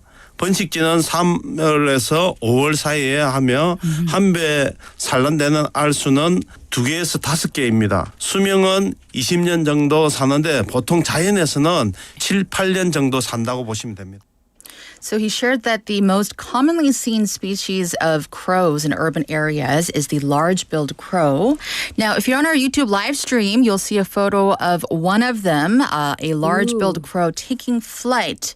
They're very cool looking. Sometimes they look a little frightening, but I love them. He said they have an intelligence of a 6 or 7-year-old human child, and they have the ability to use tools, and they can hunt in groups. And the size can be quite large, 48 to 52 centimeters in size, and they often perch in high places and have a great sense of smell. Crows are omnivores, so they eat fruits, insects, animal carcasses, bread, and food waste, and they usually live in mountainous areas or near human dwellings, and they build nests in high places like trees and transmission towers, and sometimes even on the ground. Their breeding season is from March to May, and they lay about 2 to 5 eggs at a time, and their lifespan can go up to 20 years. But 20 years? Usually in the city, it averages about 7 to 8 years. Right. And sometimes I do notice, by the way, I appreciate the photo that you particularly chose personally. Yes. Right. Some of them fly kind of quite low to the ground. Yeah, they do. And you mentioned off air the Hitchcock film, was it The Birds or something? The Birds, yeah. And I have I saw it when I was quite young, so it's it is a scary film. It's a scary film to watch when you're young. So are they able to attack people? So Dr. Lee Jong-nam explained that when and if crows do attack, and when they do, it's by hitting the back of people's heads with their feet. It's because they're feeling that their territory is being threatened. And this behavior is linked to their maternal instinct to protect their babies.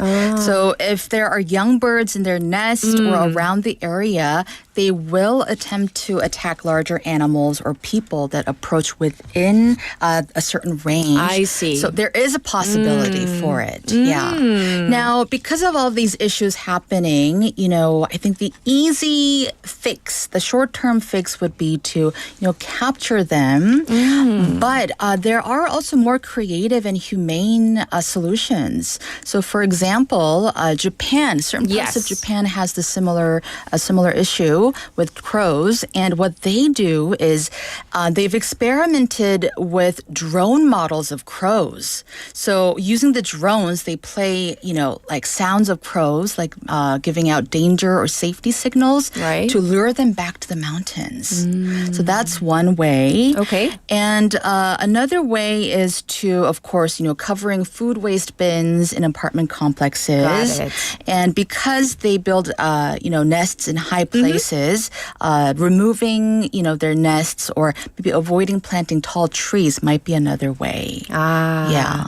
Well, thank you for bringing us such... 극가극, such a very it's true, but different insights, but so interesting to our listeners today. And we look forward to next week as well. So thank you, Haeyeon. All right, take care.